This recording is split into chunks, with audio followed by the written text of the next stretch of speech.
এই প্রধানমন্ত্রীর চেয়ার এটা আপনার না, এটা বাংলাদেশের জনগণের।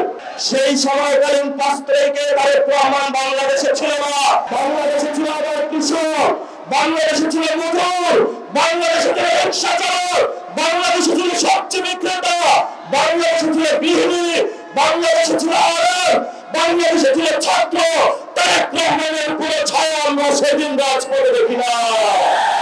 সেই গণ অভ্যুত্থানের দিন এখন বাজে 12টা। সকালবেলায় বাংলাদেশ পুলিশ স্তব্ধ, আর্মি সব জায়গায় করিডোর দিয়ে রেখেছিল। আমি আর নাহিদ একটা বাসায় আবদ্ধ ছিলাম। আমরা সকালবেলায় বের হতে চাইলাম, বললো গুলি করা হবে। যে বাসায় আবদ্ধ ছিলাম একজন শিক্ষককে নিচে পাঠাইলাম। বললাম স্যার একটু দেখে আসুন নিচের কি অবস্থা। স্যার বললো নিচ থেকে উঠে এসে যে আগুন হলো আমার পেটে হলো গুলি রয়েছে, যাওয়ার কোনো অপশন নাই। আমাদের অনেক ভাই সেই দিন সকালে শহীদ মিনারে অবস্থান নিয়েছিল, সেইখানে অনেক গুলিবিদ্ধ হয়েছিল।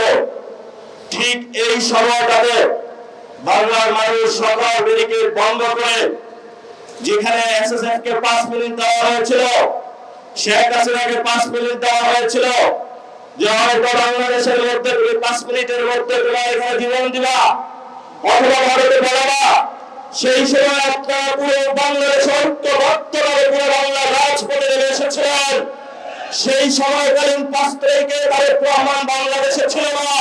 বাংলাদেশে ছিল আবার কৃষক, বাংলাদেশে ছিল মজুর, বাংলাদেশে ছিল রিক্সা চালক, বাংলাদেশে ছিল সবচেয়ে বিক্রেতা, বাংলাদেশে ছিল গৃহিণী, বাংলাদেশে ছিল আরব, বাংলাদেশে ছিল ছাত্র।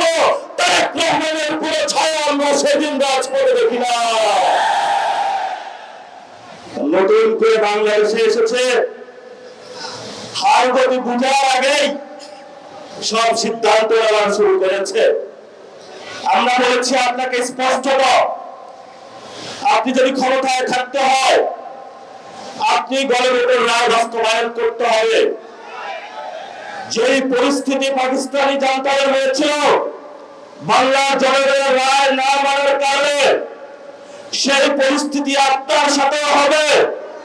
কারণ এই প্রধানমন্ত্রীর চেয়ার এটা আপনার না, এটা বাংলাদেশের জনগণের। ফলত আমাদের চেয়ার নিয়ে কেউ যদি ছিনিমিনি খেলে আমরা তো সেই চেয়ারকে রক্ষা করতেই হবে আমাদের।